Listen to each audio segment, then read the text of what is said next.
Hello, my name is Marcus, and we are very glad that you have decided to take up this self-knowledge Gnostic course, which means that you are willing to radically change your life. And today, as the first lesson, we're going to talk about what is Gnosis.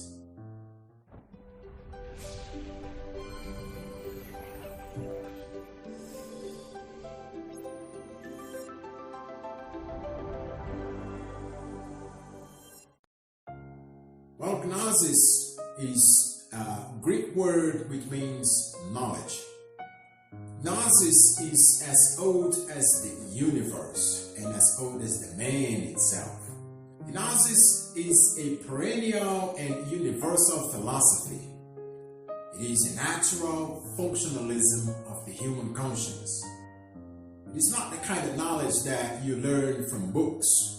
It is the kind of knowledge that we have within ourselves.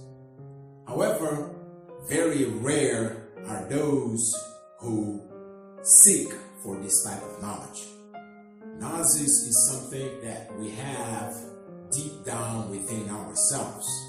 Every knowledge of the universe is already existent within the human beings in a latent state within their conscience. So the knowledge is a knowledge that it is obtained by means of the direct experience, by incarnating this kind of truth. And very few are those that decided to incarnate that truth. It's important that you take this knowledge as something empirical, as something that you have to live and you have to experience. The higher meaning of gnosis is knowledge from experience, especially experience of divinity or that which is beyond the five senses. The word gnosis does not refer to knowledge that we are told or believe in. Gnosis is conscious, experiential knowledge, not merely intellectual or conceptual knowledge, belief, or theory. So, we see the need for the self-knowledge, what we call the self-gnosis. These used to be taught in every school of mysteries, like the Egyptians, in Syria, in India, the Mayans, the Aztecs, the Toltecs, as schools of regeneration. To regenerate yourself is as being the architect of your own life. Know yourself, and you will know the universe and its gods.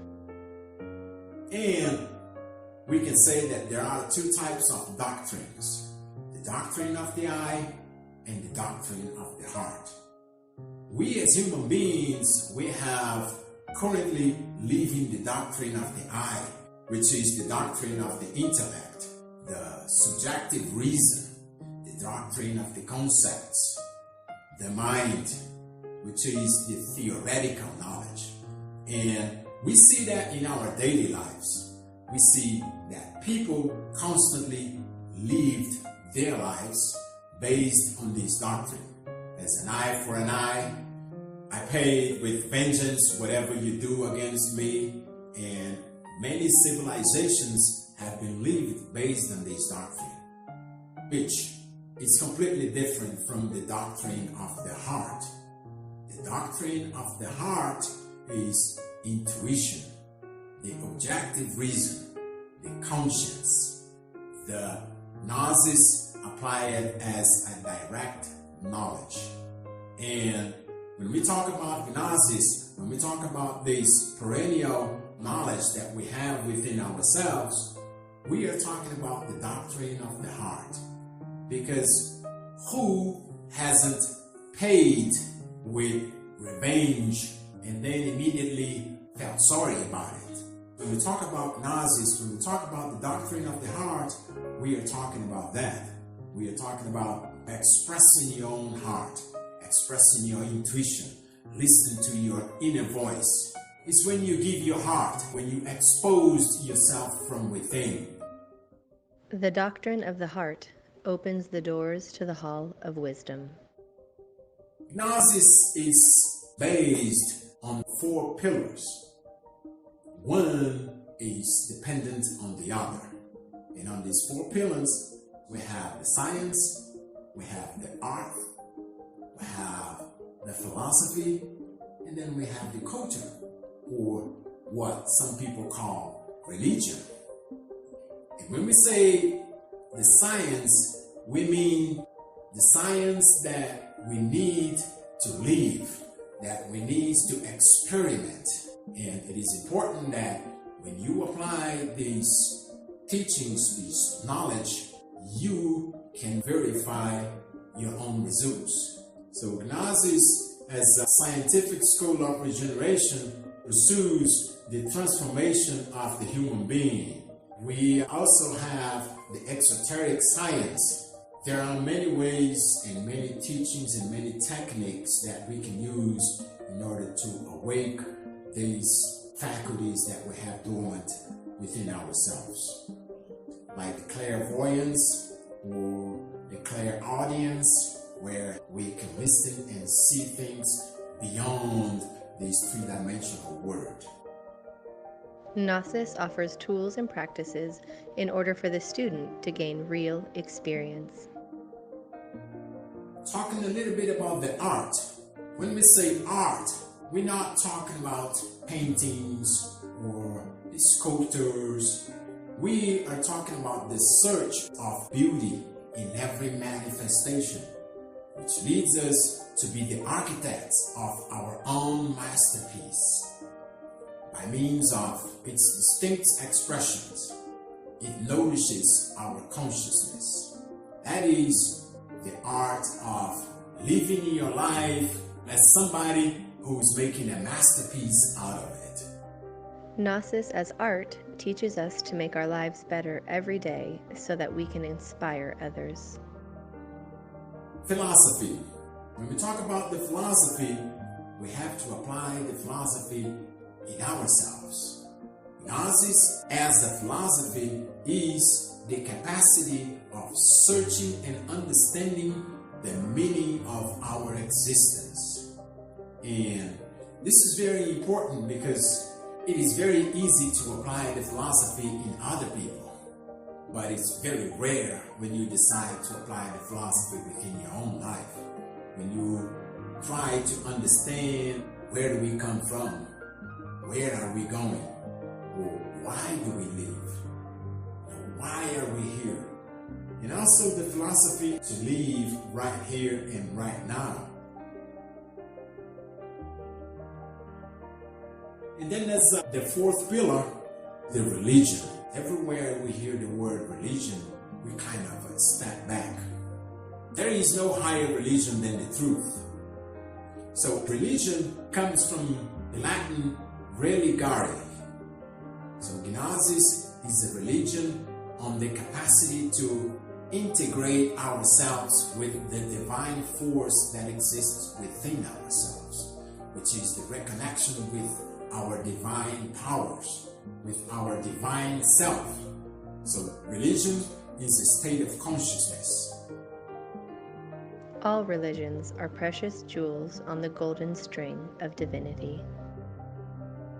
So all of these four pillars, they have to be interconnected.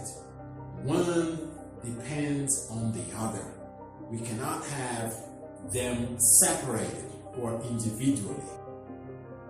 Gnosis is intended for those sincere aspirants who truly want to work and change. As a scientist, by practicing. As an artist, by improving our lives. As a philosopher, by questioning everything. And in religion, by searching for the truth. So, every Gnostic knowledge can be synthesized on the three factors of the consciousness revolution. To die psychologically, but what dies? In order to expand and awake our consciousness, we need to dissolve this I, this myself, what we call the ego. So the ego needs to die. So that's what needs to die. When we say to die, we mean the psychological death.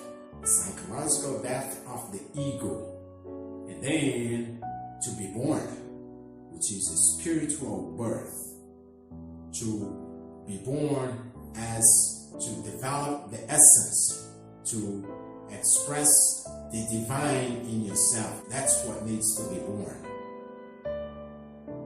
And as a third factor is the sacrifice for mankind. And we all know that we feel better when we serve. Who has not had the experience of having a great feeling when you help, when you give of yourself? But when we say give, we're not saying give with right hand and expecting it with the left hand. Mother Teresa de Calcutta was the one that has given us many examples of that. Jesus himself. Unfortunately, we have so much psychological defects in the ego within ourselves, which prevents us from giving without expecting.